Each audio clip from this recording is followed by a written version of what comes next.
बिस्मिल्लाहिर्रहमानिर्रहीम। मैं सबसे पहले तो नसरुल्लाह रंधावा साहब अमीर जमात इस्लामी इस्लामाबाद का और उसके डेलीगेशन का मशकूर हूँ कि इस काफ़िले के साथ आए हैं। ये पहला काफ़िला नहीं है कि उनके तरफ से आया है। इससे पहले भी नसरुल्लाह रंधावा साहब और उनकी टीम ने जो फ्लड के नतीजे में, क्लाउड बर्स्ट के नतीजे में मलाकन डिवीज़न के अंदर इंसानी जानों का ज़िया हुआ है, घर तबाह हुए हैं, मार्केटें तबाह हुई हैं और एक आफतज़दा सूरत हाल बनी है, उसमें हमारी मदद की है। और मैं उम्मीद रखता हूँ कि इस्लामाबाद की जमात इस्लामी और इस्लामाबाद के अवाम इंशाअल्लाह ताला मुसलसल आबादकारी तक हमारी मदद करते रहेंगे। जो रेस्क्यू का फेज़ है वो तकरीबन ओवर हो चुका है।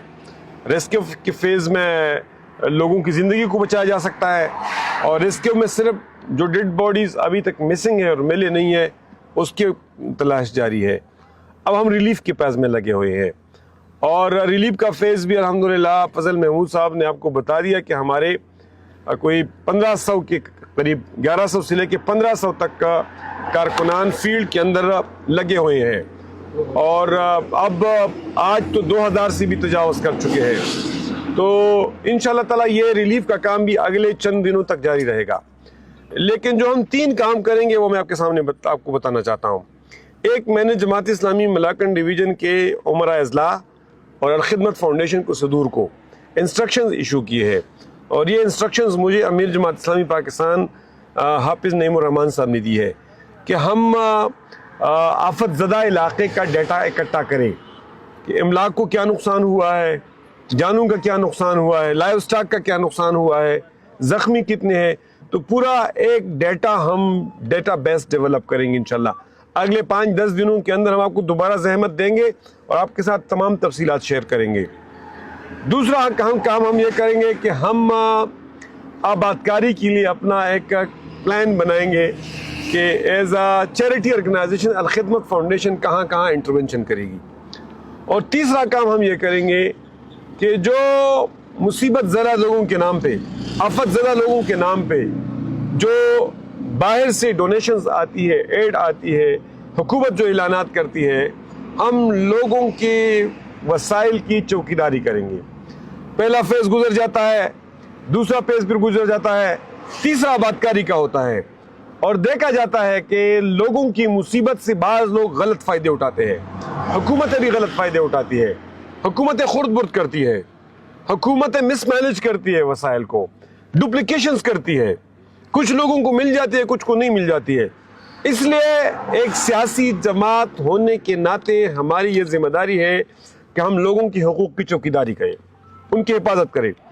तो इसलिए मैं मौजूदा सूबाई हुकूमत और मरकज़ी हुकूमत दोनों को बताना चाहता हूँ कि इस क्राइसिस के बिगिनिंग में हाफिज़ नईमुर रहमान साहब ने अली अमीन गंडापुर से भी बात की और वज़ीर-ए-आज़म शहबाज शरीफ से भी बात की और दोनों को ताउन भी ऑफ़र किया और दोनों को दरख्वास्त की कि दोनों कोऑर्डिनेट करके काम करें, एक दूसरे के साथ न लड़ पड़े।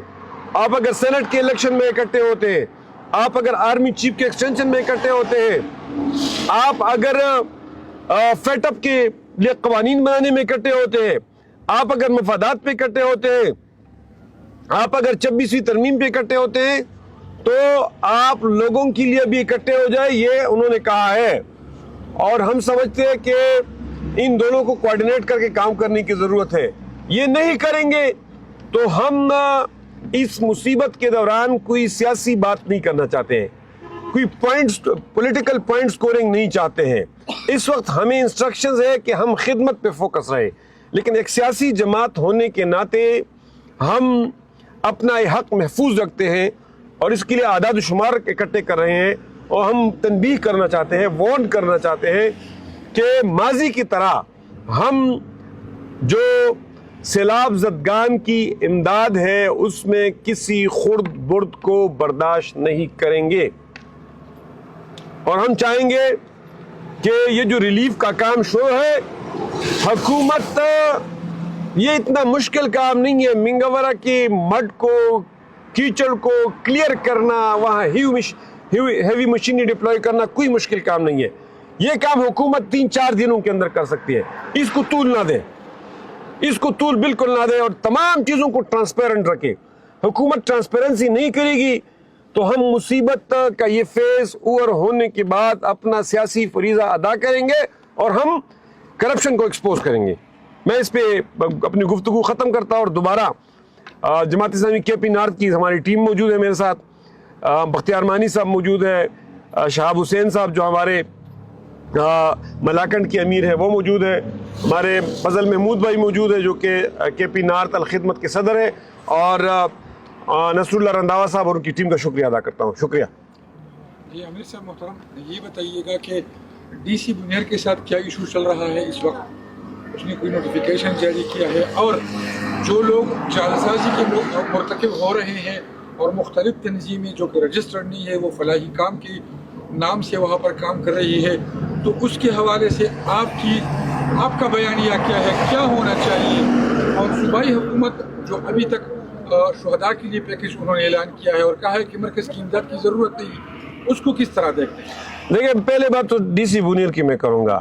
DC बुनियर की बात को मैं नेगेटिवली नहीं देखूंगा, मैं सिर्फ उस एक बात पे उनको कन्फ्रंट करूंगा कि मैंने सुना है कि उन्होंने अल-खिदमत का नाम भी लिया है।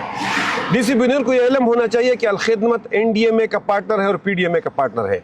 अल-खिदमत पाकिस्तान के जो सोसाइटीज़ एक्ट है और कंपनीज एक्ट, सब जितनी भी चैरिटीज़ के लॉज है उसके तहत रजिस्टर है। अल-खिदमत अपने सारे जो चैरिटी लॉज के उसको फॉलो करता है, तो इसलिए उनको ये पता होना चाहिए कि अल-खिदमत को PDMA और NDMA से NOC लेने के बाद किसी से NOC लेने की ज़रूरत नहीं है। वो लीगली हर जगह काम कर सकता है, वो पार्टनर है NDMA PDMA का।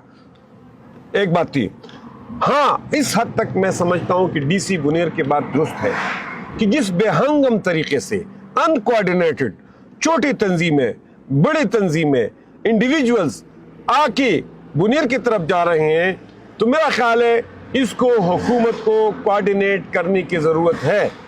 और मैं समझता हूँ कि PDMA अपनी जिम्मेदारियाँ पूरा नहीं कर रहा है। PDMA को इस हवाले से कोऑर्डिनेट करना चाहिए, ओवरलैपिंग को रुकवाना चाहिए, खुर्द बुर्द को रुकवाना चाहिए, छोटे छोटे तंजीमों के पूरे निज़ाम को स्ट्रीमलाइन करना चाहिए। ये बुनियर जो है इसके अंदर और सवात के अंदर और चकदरा के अंदर इनको कोऑर्डिनेशन सेल कायम करनी चाहिए ताकि जहाँ से जो भी एड आए वो कोऑर्डिनेटेड हो। ये बात तो हुई DC बुनियर के हवाले से।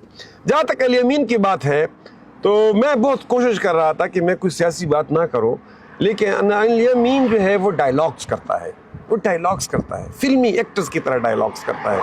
भाई आपको क्या पता है कि मलाकंड डिवीज़न के अंदर जो क्लाउड बर्स्ट ने तबाही मचाई है, क्या कोई वो 5-10 अरब का मामला है, गेम है? नहीं, ये तो $1 बिलियन से ज़्यादा का गेम होगा।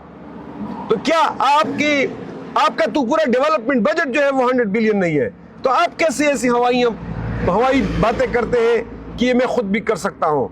देखिए, हम देखेंगे, इसलिए तो मैंने कहा कि मैं स्टेज पे बात नहीं करना चाहता।